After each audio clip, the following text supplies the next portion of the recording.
Hey guys, this is Joey here, and this is the Dutch series. So this is a pretty rare anomaly, yet the very intelligent ones would play this variation because the E4 break is attained, and the Dutch setup is an existing thing in this repertoire. Anyways, besides all that, to get to the moves, it's English, knight c3, and knight f6 must be played here, not d6 first. This is not the Ret-T variation of the English, this is a straight up English. In the Ret-T variation of the English, then d6 may be played rather than gf6 on 2 dot dot dot knight f6. d4 is played. This prevents e5. Ergo, e6 is the way, and we wish to transpose to a classical Dutch. g3 is played. We are going to transpose to a classical Dutch, hopefully, fingers crossed. Yet now, in this time, we just tune ourselves to this anomaly where they have supported this e4 break. That's why this is a rare variation. Knight f3, the Ret-T is not played.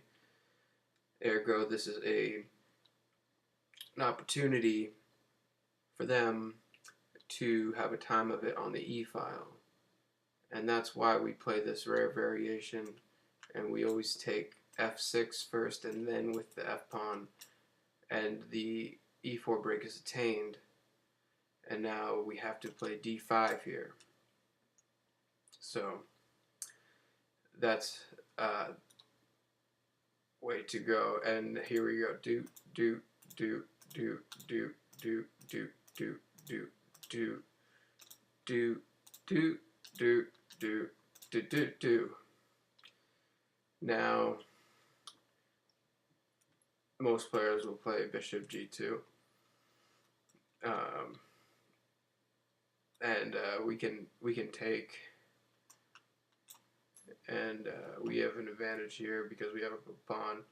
And if they don't play bishop g2, then they'll take, and then we play bishop g2, which is a lot more commonly seen, but it's hard to say exactly what they're going to play.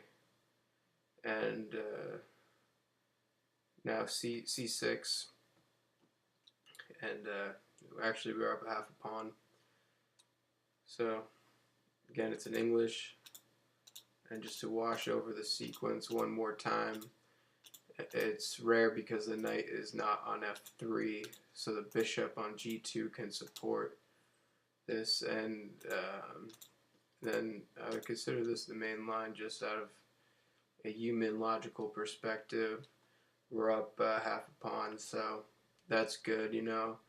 And now they bring their knight out to f3, I'm assuming, or some players might bring it to e2. So the f4 square can be attained. And this is just an example continuation. There's a few knight maneuvers according to your preference. This is a good one. Castle, and because you could get to c7, and some people might be afraid, and they might play a3 after knight a6, and they're afraid of the c2 vulnerability coordination with the light squared bishop. So then the maneuvering of the knight to these squares could be useful to challenge the knight on f4. Anyways, that's just a fray. I would say knight f3, and then according to your own style, you might want to play a certain move here or there. Yet I like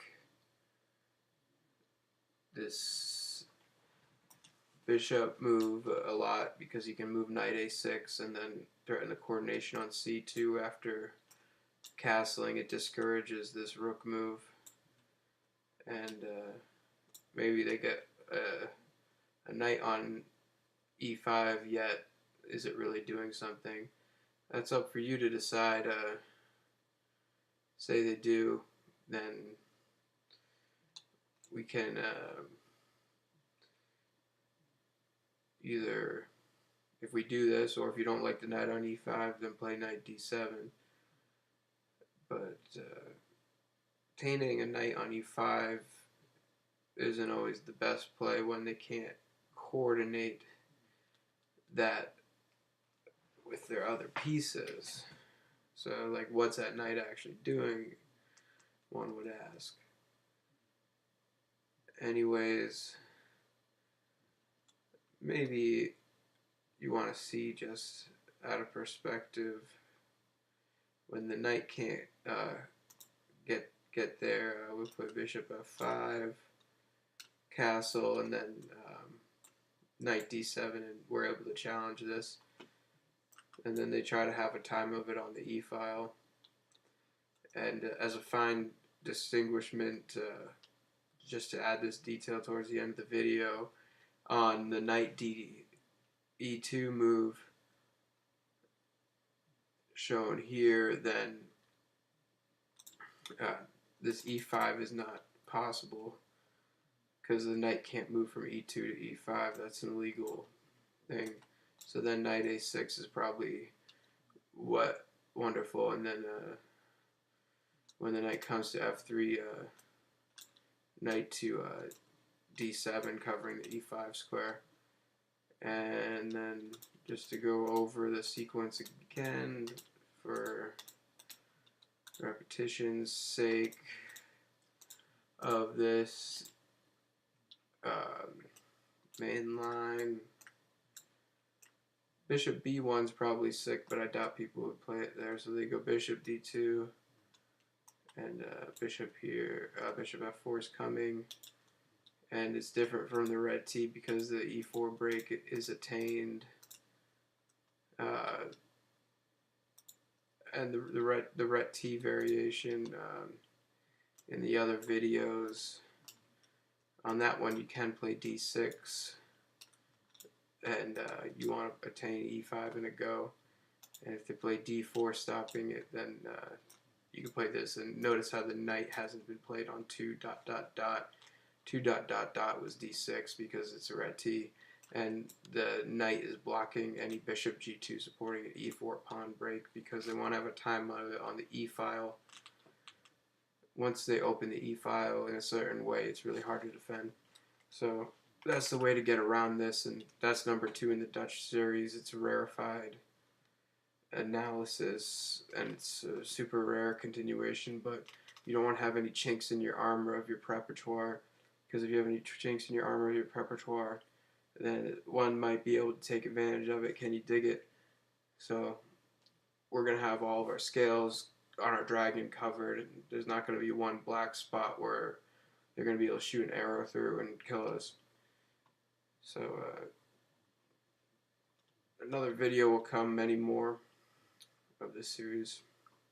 Thank you for watching, and I hope that covers some of these first continuations when they're trying to best the geometry of the Dutch. And what I just talked about is one when they do try to best the geometry of the Dutch by opening e-file and having a time of it there. So I would say beware of opening a vertical e-file, and also always take with the knight on e4 before the pawn.